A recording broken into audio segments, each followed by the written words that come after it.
Next question, CBSE 2024.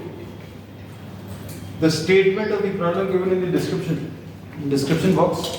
The statement is as follows: a ray of light is incident at an angle of 45 degrees. A ray of light is incident at an angle of 45 degrees at one face. This is one of the faces, and the angle of incidence is 45 degrees. This is given at one face of an equilateral triangular prism. ये equilateral है, मतलब this angle will be 60 degrees. In fact, all the angles will be 60. लेकिन angle of the prism जो यहाँ पर अभी हम बनाते हैं, this A is 60 degrees and passes symmetrically through the prism. This line is very important. Passes symmetrically का मतलब क्या है? The angle of incidence will be equal to the angle of emergence. Symmetrically pass होगा मतलब जितने angle पर incidence है उतने ही एंगल पर इसमें ये इमरजेंस आएगा. और सिमेट्रिक अगर है, सिमेट्रिकली अगर पास हो रहा है तो मतलब ये R1 और ये R2 ये भी इक्वल होंगे, but these are not given. Symmetrically अगर पास हो रहा है तो एंगल ऑफ इंसिडेंस और एंगल ऑफ इमरजेंस इक्वल होगा, ये R1 और R2 इक्वल होगा. और ये कंडीशन कब बनती है ये भी मालूम होना चाहिए. So the key concept is that this is the minimum deviation position. This is minimum deviation position.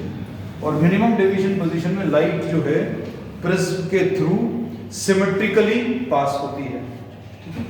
अब इसमें इन्होंने क्या बोला है? Calculate the angle of deviation produced by the prism and the refractive index. तो आपको डेल्टा कैलकुलेट करना है और इसमें रिफ्रैक्टिव इंडेक्स कैलकुलेट करना है. अब इसमें A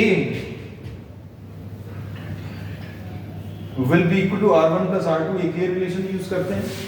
फिर उसके बाद I plus E is equal to A plus delta use होता है. और I और E तो इक्वल है, I और E इक्वल है मतलब ये 45 है, ये भी 45 है. A की वैल्यू कितनी है? 60 degrees plus delta. So you can find out the value of delta. Delta कितना आ जाएगा? Delta will be 30 degrees. 90 minus 60 will be 30.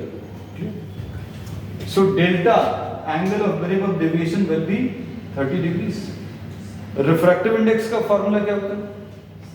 Sin A plus delta m divided by 2 upon sin of A by 2. Value substitute कर दो, क्या मिलेगा? Sine of A is what? 60 degrees. Delta M की value कितनी है? 30 divided by 2 upon sine of A by 2.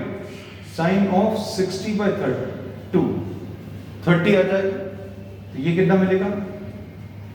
Sign 45 divided by sine 30. And sin 45 is 1 by root 2 and this is 1 by 2.